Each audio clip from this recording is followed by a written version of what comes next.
Haleluya, jumpa lagi dengan saya Pendeta Rio Panggabea.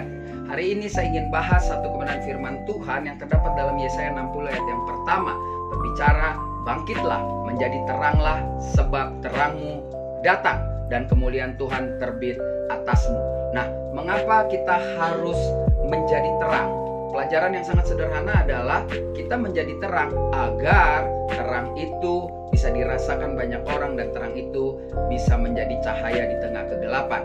Nah, terang yang saya maksud adalah terang Kristus Yesus, terang yang telah menyelamatkan manusia, terang yang kita sebut adalah terang ilahi.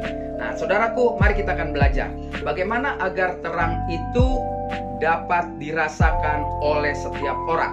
Nah, saya tertarik sekali dengan Matius 5:13 yang berkata, kamu adalah garam dunia. Jika garam itu menjadi tawar, dengan apakah dia diasinkan? Tidak ada lagi gunanya selain dibuang dan diinjak-injak orang. Jadi yang pertama, apa yang harus kita lakukan agar terang itu bisa dirasakan orang? Jadilah pembawa pengaruh.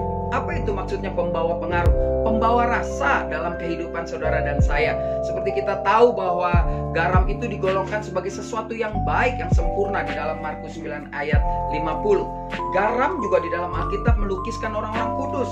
Garam bicara tentang hikmat dalam percakapan. Garam itu juga bicara hati-hati, bicara juga tentang orang munafik yang menjadi tawar. Karena kalau garam gak ada rasanya kan, kata Tuhan Yesus, akan dibuang.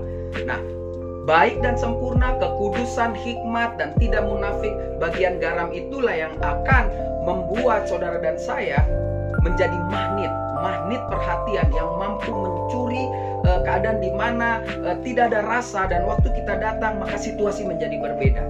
Itulah sebabnya saudara dan saya harus menjadi terang.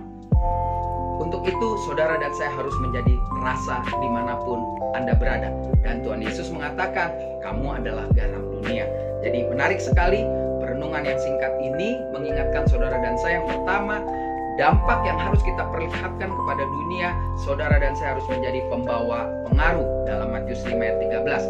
Dampak yang kedua, Matius yang kelima ayat ke-16 bicara tentang apa? Bicara tentang perintah Tuhan, demikianlah hendaknya terangmu bercahaya di depan orang, supaya mereka melihat perbuatanmu yang baik dan memuliakan Bapamu di surga. Kalau terang kita kelihatan, terang selalu bicara tentang kekudusan, berarti saudara dan saya harus hidup di dalam kekudusan. Nah, hidup di dalam kekudusan berarti bicara tentang Kristus Yesus yang adalah terang, yang adalah kudus.